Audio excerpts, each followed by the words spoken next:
Graça e paz aos irmãos que são amantes da palavra de Deus, que são estudiosos como ministério, estudiosos como curiosos, desejosos de aprender a palavra de Deus, a Bíblia Sagrada. E quem estuda a Bíblia Sagrada percebe com o tempo, sente a necessidade de conhecer os textos originais que a Bíblia foi escrita. Os profetas do Antigo Testamento escreveram a maioria do seu texto em hebraico, parte pequena foi em aramaico, e o texto do Novo Testamento foi escrito em língua grega, o grego da sua época, que alguns chamam de grego bíblico, porque o grego de hoje não é mais falado como antes.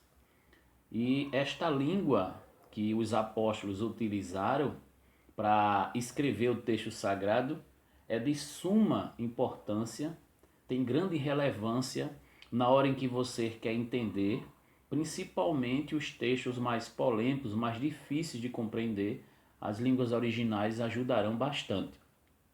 O dialeto koiné, ou a língua do grego chamado koiné, é um texto muito estudado hoje, um assunto muito estudado hoje pelos estudantes de teologia, pelos grupos de estudantes bíblicos que estudam em seminários ou faculdades de teologia. Mas se você não é aluno, se você é apenas um estudioso independente que busca conhecer mais da palavra de Deus, essa é uma introdução ao grego bíblico. Nós iremos trabalhar essa aula em 4 séries, esse assunto em 4 séries, 4 aulas, e nós estamos com o objetivo de deixar você informado com o máximo de informação sobre esse assunto, e nós vamos trabalhar também curiosidades e ferramentas que podem lhe ajudar no seu estudo bíblico. Eu sou o professor Gildelânio da Silva. Vem comigo nessa trajetória de aprendizado para crescer na graça e no conhecimento do nosso Senhor Jesus Cristo. Primeiro, queremos tratar com vocês da ementa, do plano de aula que nós vamos tratar ao longo dessa série de 4 aulas. O curso de grego, ele é muito extenso, se você quer estudar tudo completamente como se estuda uma língua. Mas para fazer uma introdução ao grego, ou estudar o grego instrumental, como é chamado em alguns seminários, é preciso você estudar pontos importantes do início do estudo, como se estuda qualquer língua. Então, a introdução ao grego estuda a língua grega no período neotestamentário, que é o período do Novo Testamento, de forma introdutória na busca de compreender a história e a importância do texto original para a correta interpretação da Bíblia. Então isso aqui é o bastante para uma introdução ao grego. Porém, existe mais informações que vamos tentar fazer nessas videoaulas para que os irmãos tenham mais recursos no seu estudo individual da palavra de Deus. Quais os objetivos e o conteúdo dessas nossas aulas? O primeiro ponto que iremos tratar é conhecer a história do grego koiné, que é o grego específico, o tipo de grego, a categoria da língua que foi utilizado no período do Novo Testamento. E o segundo assunto que iremos tratar é sobre a língua propriamente dita. Nós vamos começar a entender o alfabeto e depois trabalhar as questões da língua e principalmente algumas palavras. Vamos estudar um vocabulário, aprender a escrever algumas palavras, aprender a escrever todas as letras, a identificá-las, a associá-las a que letra do português que nós falamos, ela está associada, fazer a transliteração e conhecer algumas palavras em grego e o seu significado, a sua tradução na língua portuguesa. Nós vamos tentar fazer isso na segunda aula. Na terceira, nós vamos trabalhar como ler e escrever em grego Isso é muito importante. A questão da pronúncia, a questão da escrita. Nós vamos dar alguns pontos relevantes da língua grega, falar sobre a gramata propriamente dita. E, por último, nós vamos apresentar materiais, ferramentas que estão disponíveis em grego para se estudar. Eu sei que alguns irmãos já estão curiosos quais são os melhores livros, como nós vamos estudar passo a passo ao ponto de dominar a língua, qual o melhor dicionário, qual a melhor gramática e quais os materiais que podem ser utilizados no estudo profundo, no estudo mais aprofundado da palavra. Então, nós vamos utilizar as ferramentas disponíveis, tem umas mais caras, outras mais baratas. Quando a gente fala de ferramenta, a gente está falando exatamente de material didático disponível, como livros e sites, tudo bem.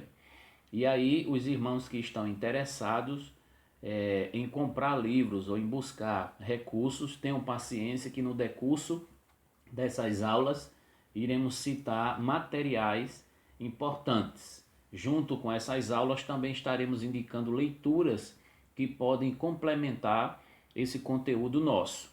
Na avaliação, nós vamos utilizar o método de leitura e de exercício de fixação. Então, todas as aulas terão um vídeo para você assistir e terá uma leitura complementar valendo nota.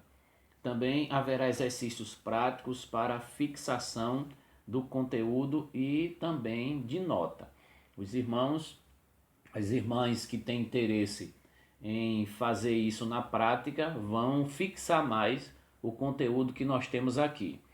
Vem comigo, agora nós vamos trabalhar especificamente o que é o grego bíblico. O que vem a ser o grego bíblico? Chama-se de grego bíblico a forma popular do grego que emergiu-se na pós-antiguidade clássica, nesse período entre 300 a.C. e 300 depois de Cristo, um período mais ou menos de 600 anos de história. Esse grego foi falado, foi usado tanto nas questões culturais como nas questões comerciais. Outros nomes são associados com esse grego bíblico. Ele também é chamado de alexandrino, por causa do período do governo do Alexandre o Grande, que foi o grande imperador grego que conquistou o mundo. O período patrístico também dá-se o nome a esse grego, porque quando os pais da igreja atuavam, pregavam, ensinavam, estavam à frente da igreja, depois dos apóstolos, também se utilizou esse grego bíblico e é também chamado do grego patrístico. É chamado de grego comum, porque koiné significa comum, e também chamado de grego do Novo Testamento. Os nomes originais foram koiné, helênico, macedônico, todos esses termos aí foram utilizados tanto no estudo filosófico dessa língua, quanto no estudo teológico e cultural desta língua. Foi desenvolvido a partir do dialeto ático, falando na região da Ática, né, onde se encontra Atenas, embora tenha grande influência de elementos do jônico. O koiné serviu como a língua franca no Mediterrâneo Oriental, no Oriente como um todo, no período do Império Romano, né, no auge do Império Romano.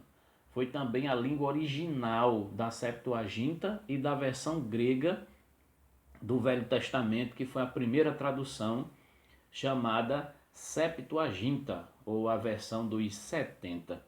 Essas informações aqui são relevantes para entendermos que o grego helênico, macedônico, o grego koiné, que é o grego tanto do Novo Testamento como o grego alexandrino e patrístico, esses gregos, ou esse grego, que tem vários nomes, são de extrema relevância para o nosso estudo. E quem faz o estudo da Septuaginta na versão grega, ou seja, do Antigo Testamento, que é a versão grega Septuaginta, percebe que o grego da Septuaginta e o grego do Novo Testamento do texto original tem uma mesma estrutura, tem o uso dos mesmos gêneros literários, estilos literários e forma gramatical na sua escrita, como também na sua pronúncia. É muito importante conhecer esse grego bíblico, o texto original do Novo Testamento. Seguindo adiante, é importante também apresentar esse grego helenístico, esse grego koiné, como ele era escrito e chamado. Nós temos aí as letras em grego e as letras em português para que os irmãos entendam. Com o tempo, os irmãos vão estar identificando essas letras e estarão também conseguindo identificar que palavra é e a sua tradução. Então, a escrita grega está aí usando um vocabulário que é Hellenistic koiné. Então, koiné helenístico, a tradução. Nós temos aí koiné hellenic e a tradução koiné grego. E nós temos também koiné dialectos, que é a tradução, o dialético comum. Então, quando os irmãos começarem a identificar as letras, começarem a identificar as palavras e já aprenderem a tradução de cada palavra, os irmãos já estão caminhando para o conhecimento da língua original para poder usar ferramentas importantes que ajudarão na interpretação correta da Bíblia, extrair o conteúdo verdadeiro, essencial do texto sagrado, que nós no estudo teológico chamamos de exegese. Fazer a exegese do texto bíblico usando os recursos que temos à disposição para extrair o pensamento original do autor.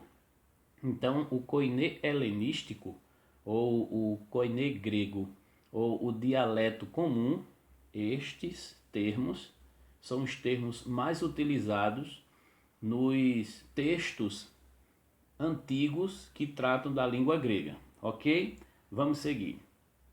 Aqui nós vamos tratar sobre a história da língua, que tem mais de 3.000 anos. Então, os períodos evolutivos da língua grega seguem basicamente os períodos antes de Cristo e depois de Cristo. Antes de Cristo se utilizava as letras L, X, X, que são números romanos, as letras que identificam os números romanos, que aqui significa 70, e é a partir desse período, mais ou menos do segundo, terceiro século antes de Cristo, que aparece a versão dos 70. Mas bem antes de 1500, 1600, 1400, 1300, aparece o grego arcaico na escrita cuneiforme, aquela escrita estranha, ainda deformada, ainda em evolução. Alguns chamam esse período de formativo, a língua estava sendo formada, alguns escritos aparecem, algumas letras aparecem, até chegar o período clássico, que é o período mais ou menos entre 900 a 330 a.C. Esse período, 330 a.C., é importante identificar aqui que é o período da ascensão do Império Grego, onde Alexandre o Grande, ele governa o mundo, conquista o mundo. Apesar de ser um período pequeno do seu governo, a língua e a filosofia grega se estende pelo mundo inteiro, influencia até no período subsequente, o período do Império Romano. É tanto que nós encontramos os termos, quando estamos estudando o período do Império Romano, da cultura greco-romana, ou dos deuses greco-romano. Então houve uma influência muito grande da cultura e da filosofia grega, especificamente a língua, no período do Império Romano, que também é o período do Novo Testamento.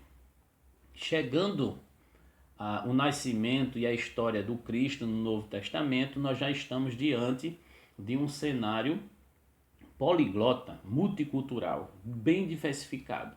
Quem já estudou o mundo do Novo Testamento ou fez um curso de introdução ao Novo Testamento, já conheceu esse período político e cultural do Novo Testamento, sabe que havia na comunidade judaica pessoas que falavam em aramaico, que é uma língua influenciada daquele período em que o povo de Deus do Antigo Testamento viveu no cativeiro babilônico. Então, o aramaico vem desse período do cativeiro, passa por esse período interbíblico de 400 anos, chega no Novo Testamento e a comunidade não está falando o hebraico do tempo dos profetas.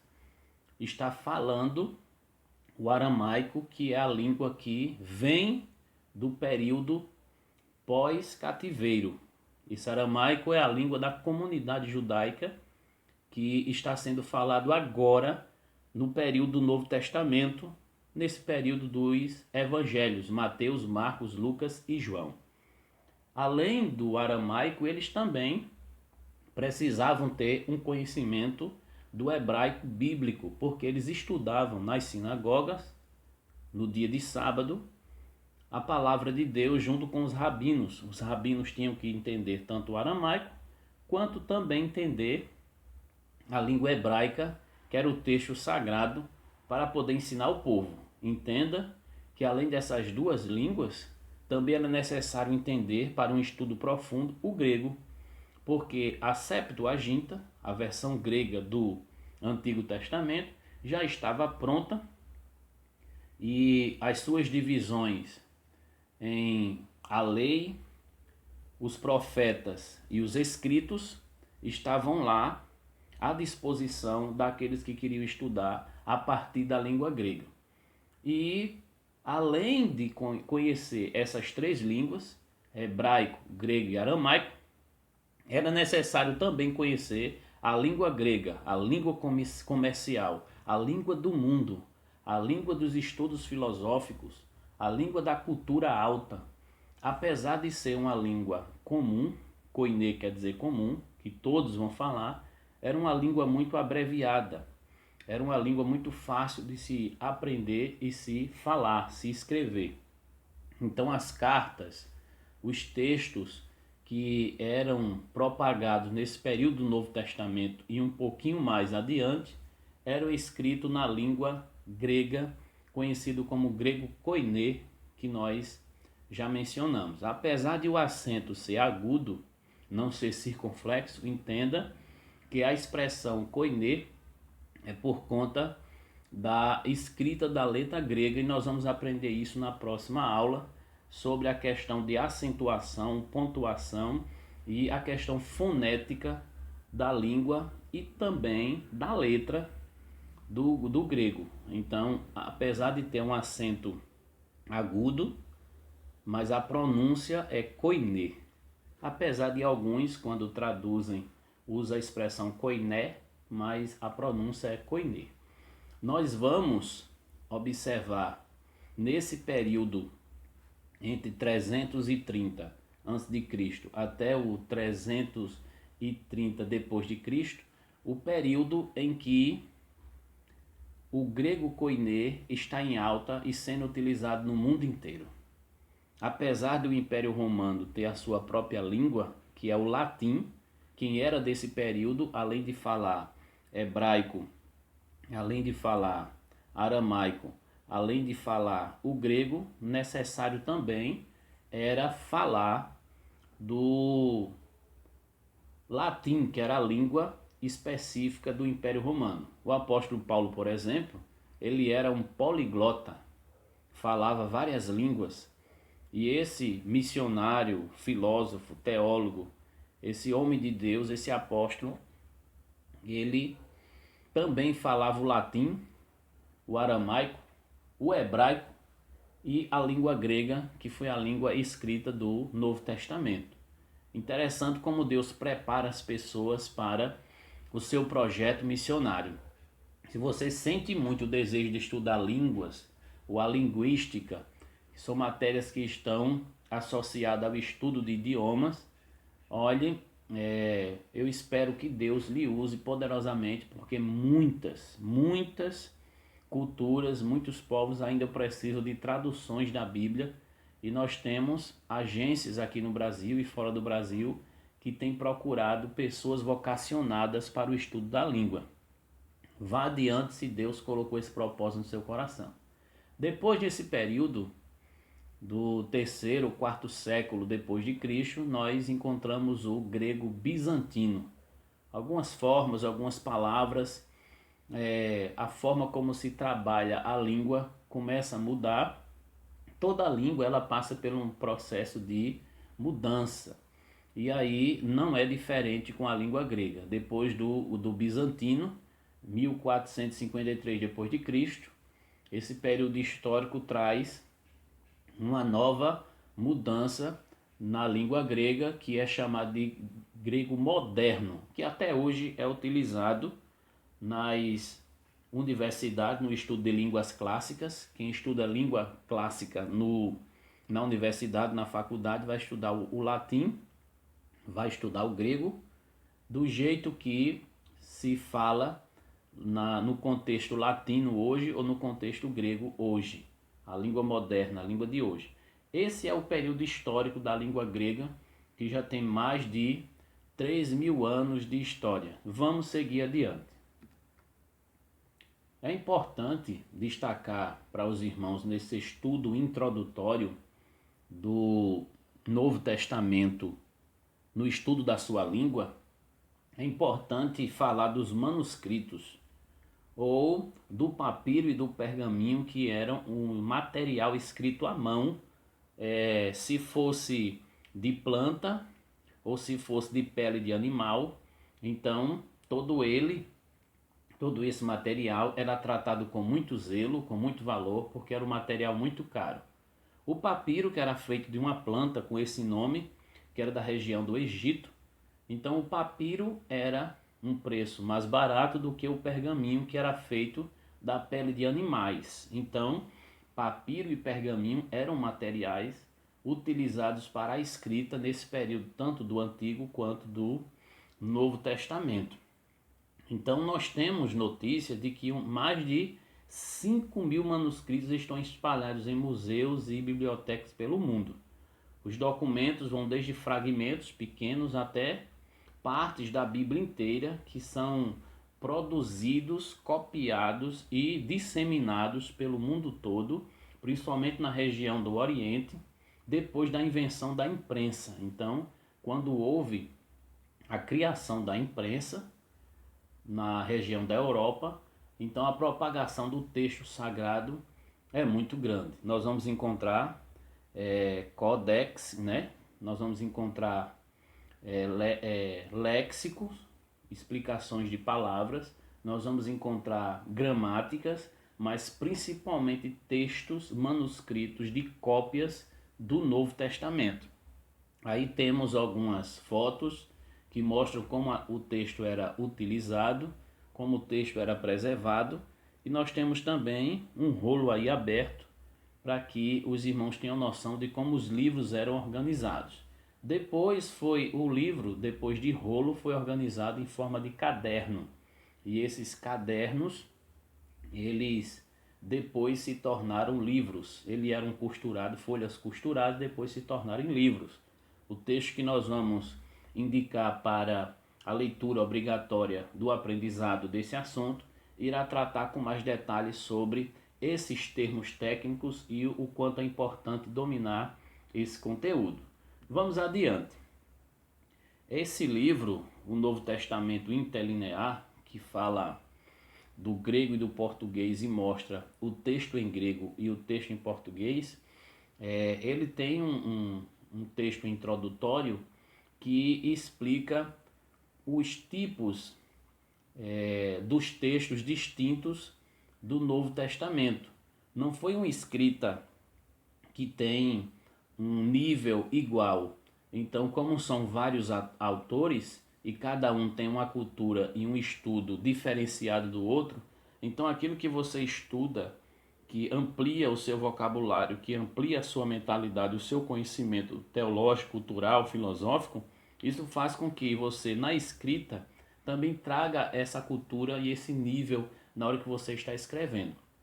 Então, existem textos fáceis, difíceis e mais ou menos no estudo do grego. Então, os textos mais difíceis são os textos de Hebreus, Lucas e Atos, que é do mesmo autor, o texto de Tiago, 1º e 2º a Timóteo, Tito, 1ª de Pedro e Judas são os textos mais complexos e que usam termos mais complexos do estudo do grego. Os medianos são as cartas de Paulo e o texto de Mateus. E por último, os mais fáceis, o texto de Apocalipse, Marcos, escritos de João, 1º, 2º, 3º e os evangelhos, e o evangelho de João, e 2 Pedro, a segunda carta. Então esses textos, eles são estudados pela crítica textual e são classificados dessa forma devido ao nível técnico literário que esses textos estão escritos. Alguns tiveram dificuldade de ser aceitos, por exemplo, 1ª de Pedro e 2ª de Pedro, existe uma certa diferença. A dúvida era se era de Pedro mesmo, se era uma cópia de Judas, porque é muito parecido 2º de Pedro com alguns textos de Judas. E aí aquela dificuldade de comparar as cartas de Paulo, porque também Paulo escreveu alguns textos, mas outros textos mandou manuenses escreverem. Pessoas foram pagas ou foram usadas para escrever na dificuldade de Paulo na hora em que ele estava citando. Texto de Apocalipse teve dificuldade de aceitar. Hebreus, por exemplo, não se sabia o autor. Então tudo isso causou dificuldade para se aceitar o cânon completo do Novo Testamento como ele é hoje, de 27 livros. Os irmãos no estudo introdutório do Novo Testamento já devem ter visto isso ou verão quando for estudar o panorama do Novo Testamento. Seguindo adiante, nós vamos colocar esta curiosidade, a curiosidade entre o grego e o português. O português é uma língua neolatina, que vem do latim. Então existem várias línguas que advêm dessa língua específica do Império Romano. Então, quais são esses filhos, quais são esses idiomas que advêm da língua latina? As línguas latinas são português, espanhol, francês, italiano, catalão e etc. Isso significa que a maioria das palavras que usamos hoje é derivada de vários idiomas. Vem do latim, vem do francês, existe essa mistura, vem do italiano. Então, a língua portuguesa falada no Brasil tem várias palavras que se aculturaram junto da nossa cultura, misturaram com o nosso idioma. Existe uma influência do grego nos termos que nós utilizamos aqui.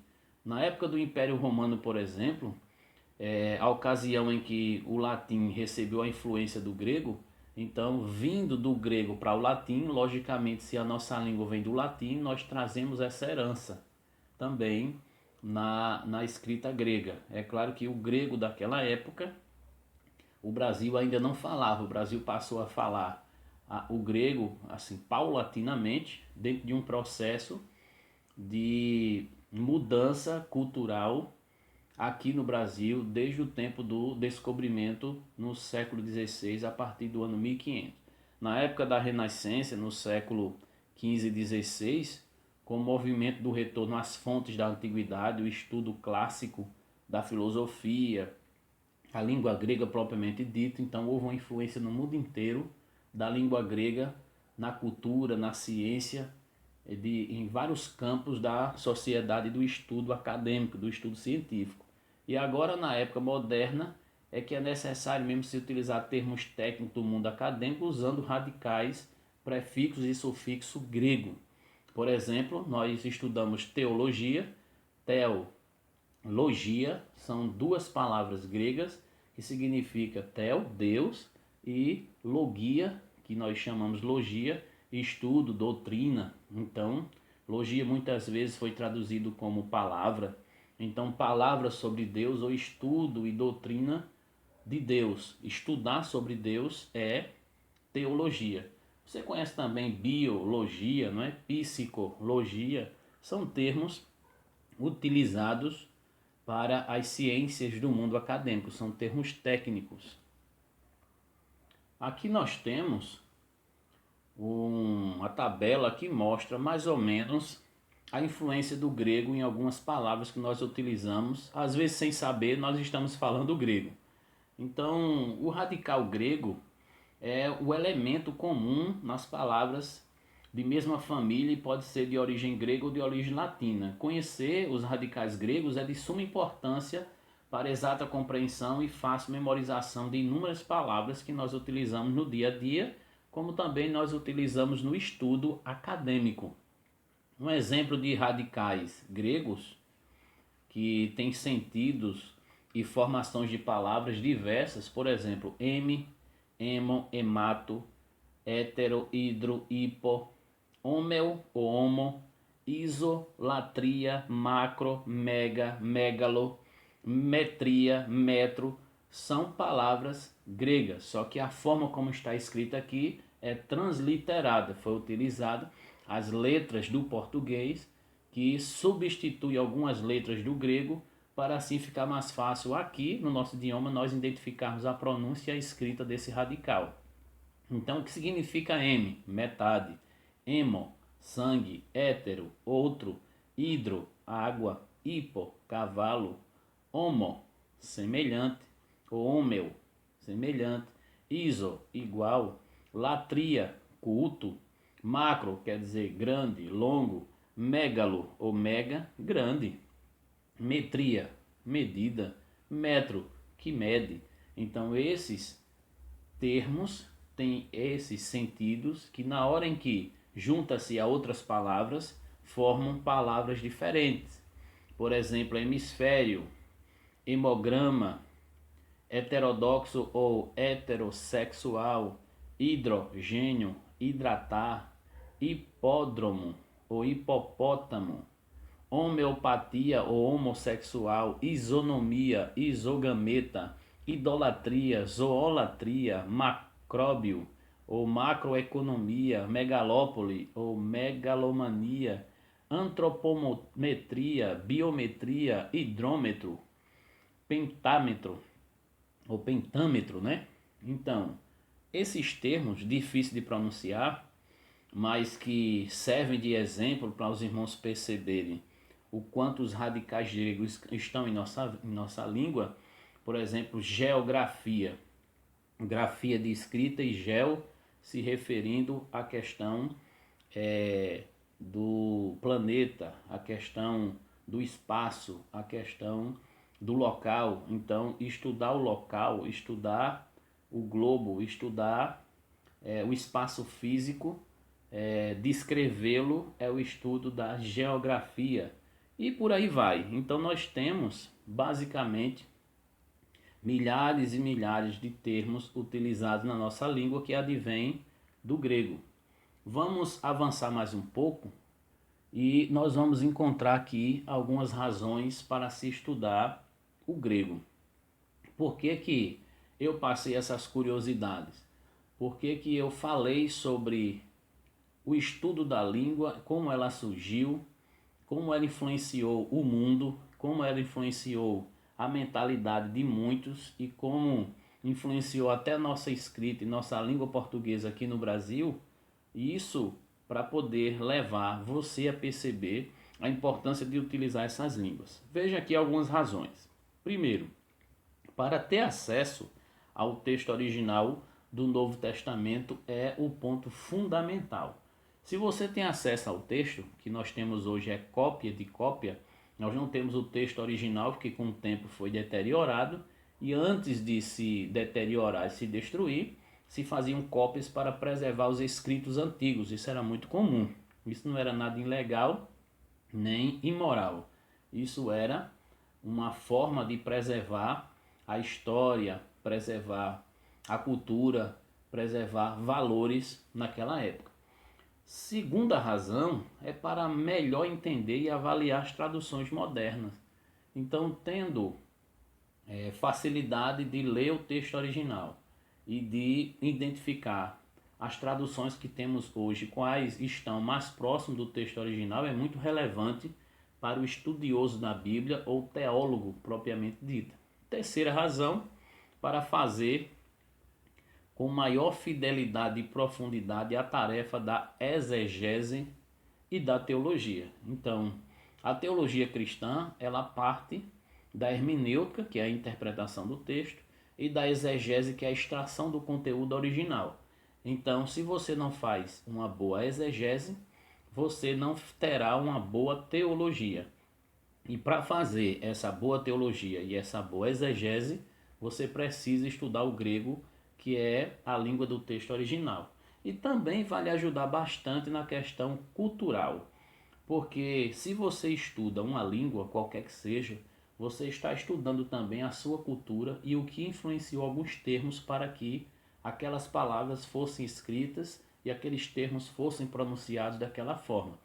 Quem estuda qualquer língua cresce muito na questão cultural. Então você vai crescer, além de, na graça de Deus, por conhecer coisas profundas da fé, você vai conhecer no conhecimento de uma língua muito interessante de se estudar, do texto original, vai crescer na sua teologia e vai crescer na sua cultura de forma geral. Isso é muito importante na hora que você está estudando grego.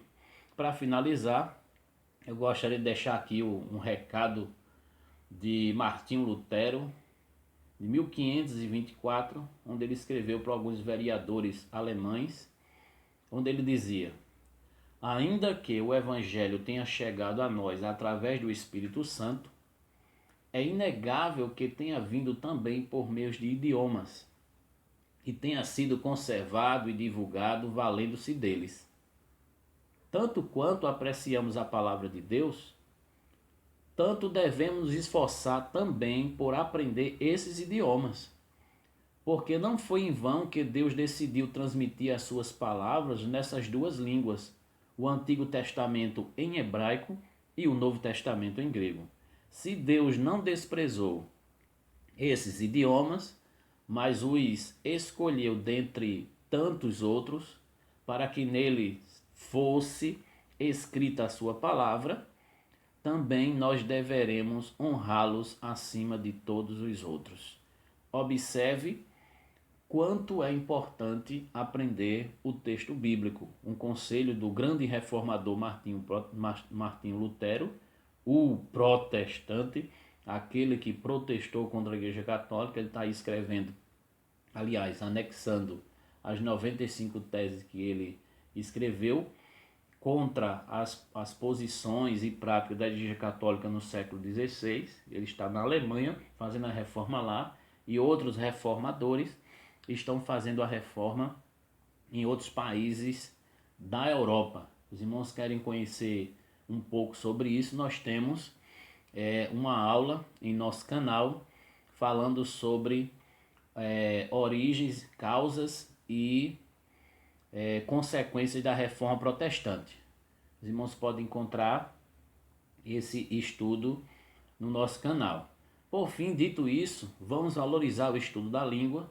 Se você pretende futuramente estudar inglês, espanhol, francês, italiano por achar bonito, então você tem um motivo maior de estudar outro idioma, além de achar bonito. É a necessidade de valorizar aquilo que Deus valorizou. Se utilizou do hebraico, se utilizou do grego, para falar aos homens em linguagem humana. Por fim, nós temos aí a tarefa para a nota. Faça uma leitura complementar para completar o assunto, para ampliar os seus conhecimentos nesse link que nós deixamos na inscrição para o estudo do manuscrito do Novo Testamento e conhecer um pouco desse período entre o Antigo e o Novo Testamento e a luta que foi para preservar o texto, e mais informações sobre esse estudo introdutório. Não dá para a gente falar aqui detalhadamente sobre muitas coisas, mas o texto escrito ajuda bastante você a fixar mais sobre essa avaliação. Então, se você faz apenas a leitura acompanhada do estudo dessa aula, você já está somando pontos que eu vou classificar no final dessa série de estudos. Se você tem esse interesse em estudar a sério esse conteúdo, vai ser assim. Quem já é de seminário e faz essa leitura já vai ter a sua informação de quanto vale cada leitura e de quanto vale cada tarefa escrita. Então, as tarefas que nós vamos passar, não se preocupe, não precisa ser digitada, só vai ser necessário escrever, a maioria das vezes. Se for necessário fazer uma tabelinha para algumas coisas que eu vou indicar, então vai ser necessário usar um computador, mas no caderno mesmo você consegue cumprir todas as atividades. Quem não tem computador aí, não se preocupe. E aí, nós vamos utilizar cada semana uma prática uma prática semanal de atividades que você pode fazer diariamente. Então, agora, nesse exato momento, você só vai fazer a leitura. Assista o vídeo de novo para você captar, anotar algumas coisas para o seu estudo pessoal e depois você faz a leitura desse texto que está no meu blog projetomobilização.blogspot.com.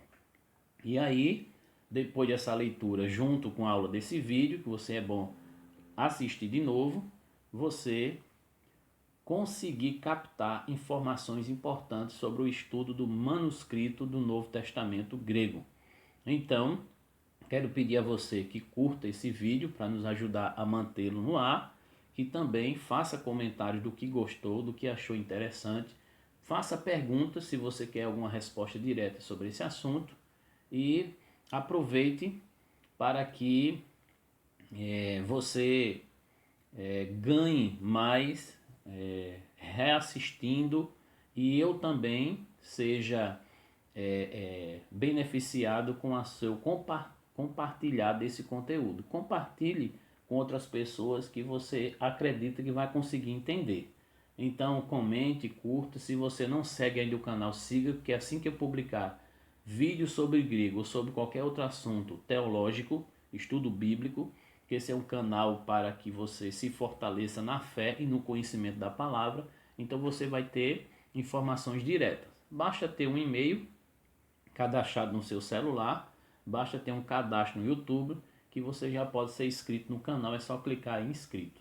Deus abençoe, muito obrigado por estar aqui com a gente. Ore por nós, porque estamos com esse objetivo de levar conhecimento da palavra, de levar edificação para você, sua família, aonde você estiver. Deus abençoe em nome do Pai, do Filho e do Espírito Santo e até a próxima aula, em nome de Jesus.